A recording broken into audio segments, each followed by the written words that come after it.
Hello tout le monde, c'est Crispy. Alors aujourd'hui dans cette vidéo, on va réaliser la fiche d'élevage des Crématogastères Biroy. Allez, c'est parti.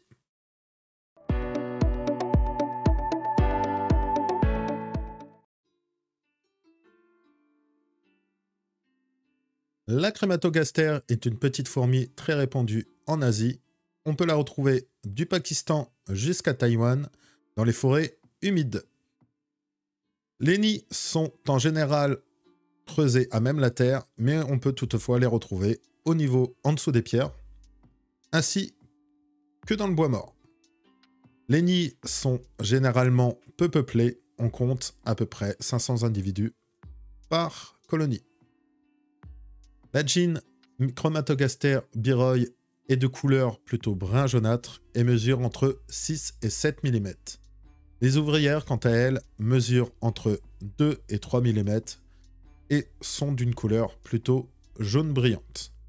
Les mâles sont jaunes et mesurent entre 3 et 5 mm. Cette espèce est omnivore et opportuniste. Elle se nourrit du miela des pucerons, mais aussi du liquide sucré qu'elle pourrait trouver pour un apport en protéines et des insectes fraîchement morts. L'essaimage se déroule de mai à octobre. La colonie est monogyne, à ne pas confondre avec l'Osakensis qui, elle, est polygyne. La fondation est indépendante et claustrale, cela signifie que la gene vit sur ses réserves pendant l'élevage de la première génération d'ouvrières.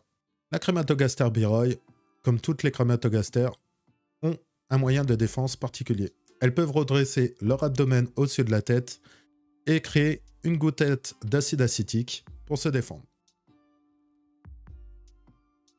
Lors de la fondation, il faudra maintenir la gene dans un tube à essai avec réserve d'eau, au plus grand des calmes, dans le noir et à l'abri des vibrations.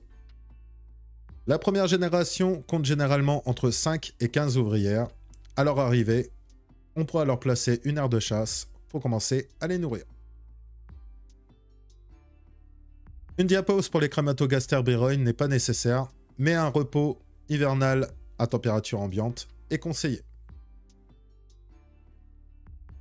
Crématogaster Biroy est très opportuniste et se contente de tout. On pourra leur distribuer du liquide sucré, mais aussi des insectes.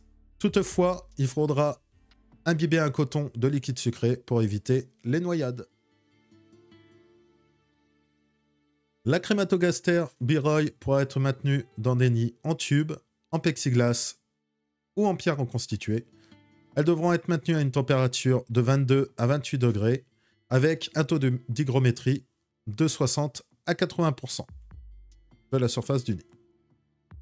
Quant aux ADC, on pourra les maintenir dans des températures de 25 à 30 degrés avec un taux d'humidité de 60 à 70%.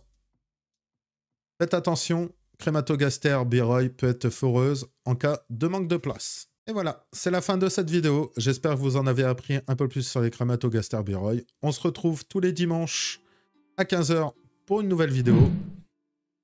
Je vous souhaite une bonne année 2024 et je vous dis à dimanche prochain. Ciao!